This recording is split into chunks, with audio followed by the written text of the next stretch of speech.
What's up, guys? Welcome to History with Zach. After the millions of views my first video got, I had to get another one up as soon as possible. So today we're going to be learning about the Battle of the Pyramids, narrated by my homie Gilgamesh Seymour Blevins. And I hope you enjoy. Leave a comment down below if you like it.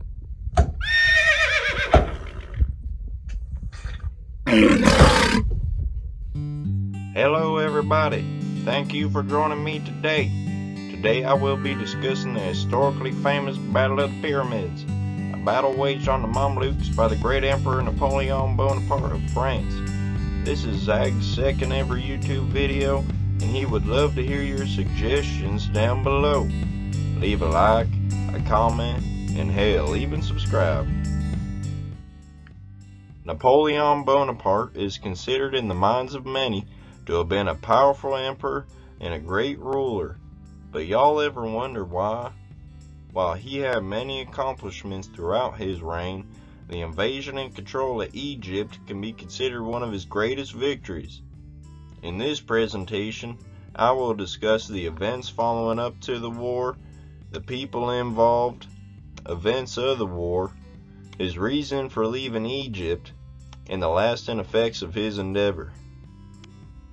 Part of the reason the Napoleonic invasion of Egypt is so astonishing and seemingly fantastical is because of the history and landscape of Egypt. With the Sphinx, the pyramids, and the history of the pharaohs, the Egyptian campaign seemed like one out of an action movie, like Die Hard or Morbius. But what was the true reasons behind Napoleon's invasion? First off, the land of Egypt is seen to be of great strategic value, like the liquor store on your way to your in-laws' house, because it's positioned at crucial points surrounding the Mediterranean and Red Seas. In theory, a French base could be placed here for the purpose of attacking Britain's colonies in India.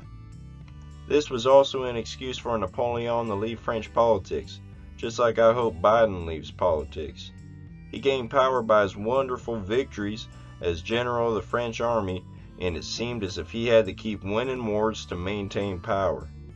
That plays into the third point, which concerns bolstering his reputation.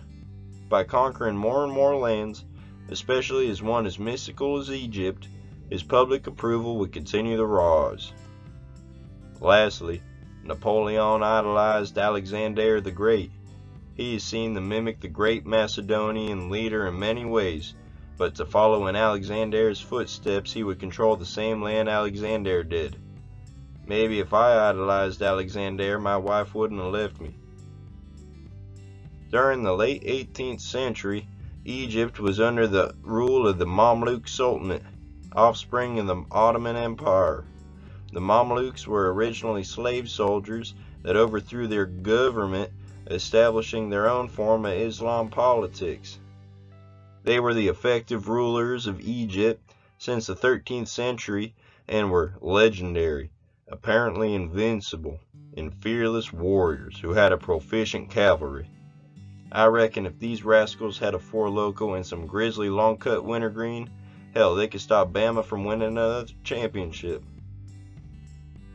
To start the campaign, Napoleon had landed off the coast of Alexandria and overthrew the city.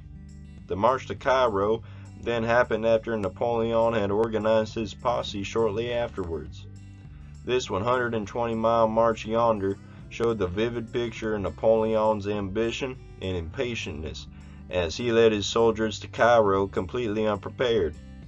It is said that many of his soldiers on the trek to Cairo died of thirst, starvation, or heat. And after seeing how their fellow mates had suffered, many more would shoot themselves or throw themselves into the Nile. And hell, I might shoot myself too if there ain't any bush light. But despite these losses, the army arrived in good condition outside Cairo, and here, in the Gaza plain of Mbabe, Napoleon and the Mamluks would wrestle. Watch out, watch out, watch out, watch out. And his name is John C. On July 21st, 1798, with the pyramids in sight, Napoleon and the Mamluks collided. Before going in the battle, Napoleon is famously quoted to say, "Soldiers, do your duty. Consider that from the top of these monuments, 40 centuries are looking down upon you. And my neighbor Buck is famously quoted to say, "God dang it, lady, where do you put the goddamn TV remote? Tucker Carlson's on." The battle starts. The Mamluks try to make use of their legendary cavalry, but they are no match. The French were well trained and well equipped with a mobile artillery. Not mobile like Mobile, Alabama, but mobile like you're able to move. But that mobile artillery was devastating. When their opponents rode in on horses, Napoleon ordered his men to form infantry squares from which they fired their muskets and gave Egyptian soldiers nowhere to flee. Napoleon had at last achieved the goal of his dreams when conquering the Mamelukes, as he was now the true ruler of Egypt. Well, that's fun and all.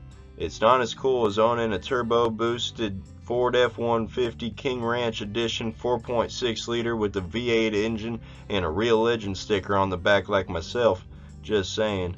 But however, his stay in North Africa was short-lived.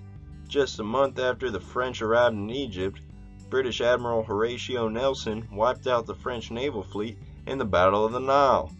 The French army was now land-based, and hopes of setting up a naval base were doomed. Napoleon and his men continued their campaign by traveling on foot through the Middle East, getting to modern-day Haifa in Israel, but one of his forces was hit with the plague, and he was forced to retreat back to Egypt. By this time, France was eagerly waiting for Napoleon to return, as they dealt with conflicting, eternal factions and saw threats from surrounding territories. The time for him to return home was now, and by the skin of his teeth, him and his men left Egypt on a convoy of frigates, sneaking past the British fleet, and eventually returned home. The military achievements of this escapade are to be admired. However, this is more than just the conquering of lands that this campaign is attributed to. Napoleon brought with him French scholars of all professions, from botanists, chemists, engineers, moonshiners, I'm just jerking your tail, geographers, archaeologists, and etc., and they analyzed the land. One of the most profound benefits of this was the creation of Egyptology, the study of ancient Egypt. His forces also found the legendary Rosetta Stone that would help later scientists in deciphering hieroglyphics.